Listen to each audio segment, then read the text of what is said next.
Inflation increased by 18% in Turkey and interest rates have gone up dramatically.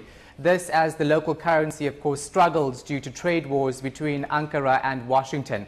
It means people haven't escaped the impact of what some call a political fight driven by presidential egos.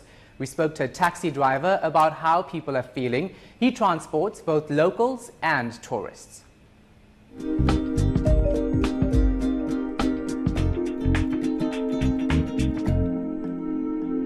Patlaması oldu ülkede. Bu da bizim için iyi bir şey. İşlerimiz yolunda. Ama doların ve euronun bu kadar yükselmesi yabancının daha çok işine yaradı. Bu da bizim de işimize yaramış oluyor. Ülkemize geliyorlar, para bırakıyorlar. Böyle yani.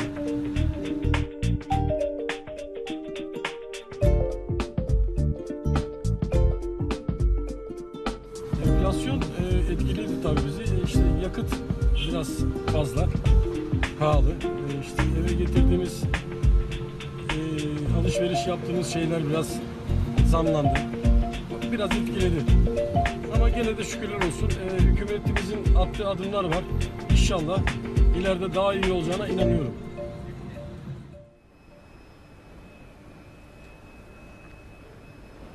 Now, Brazil is still trying to recover from an 8% fall in GDP. Joining the informal sector is the only viable option for millions of unemployed. Reporter Michael Apple is in Rio. Michael, the Brazilian economy just can't seem to shake a dive in growth figures from several years ago. There's no two ways about it. Brazil's economy is struggling and unemployment is definitely on the rise. We decided to drive around the streets of Rio de Janeiro to find some innovative people who are trying to weather the storm. You don't have to travel too far out of Copacabana into the neighborhood of Lagoa or Lagoon, a really wealthy part of Rio, to find these boot entrepreneurs plying their trade. Retrenchments and job cuts in the formal sector force some Brazilians to reinvent themselves to survive. João lost his job 4 years ago as a work safety technician, and the only option left to him was to join this informal economy, selling packs of food out of his boot.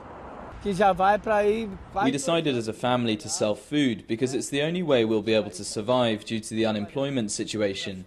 I'm here with all the other people just trying to make a living. I sell about 25 meals a day. Brazil's economy is barely generating any growth. Economist Fabio Bentes says the country is still reeling from the damage done in previous years. 13 million Brazilians find themselves without a job. The public sector has its hands tied with little foreign investment coming into the country. 2015, 2016, the GDP, Brazilian GDP, went down by 8%. In just 2 years. So in 2017, the economy grew by 1%, and probably this year, 2018, we're gonna grow again by around 1%. So we are not even in the half time of our recovery process from the worst recession we faced in our recent history. But there are always going to be the entrepreneurs who see opportunity where others see crisis. Dalia Franco has 5 clothing stores and is soon opening her 6th. She prides herself on being a counter-cyclical business person, someone who takes a risk and often reaps rewards in a weak market. The customers who is buying 6 items is now buying 2. They buying less, but still buying. I asked her if she's confident a new person at the helm of Brazil could change the fortunes of the economy. We don't have a lot of political options, but I do believe things can pick up.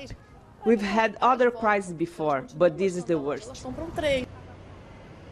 While many have given up and closed their shops, others like Dalia have drawn on a seemingly unwavering spirit, pushing forward despite the hardships, using Brazil's economic crisis as a tool to test her business acumen.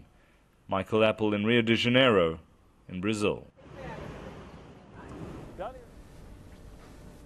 We also have a team in Argentina where thousands protested against austerity measures. We're live from Buenos Aires, Rio de Janeiro and right here in Istanbul throughout the day and the rest of the week. Stay with eNCA for updates from across the globe on the emerging markets turmoil.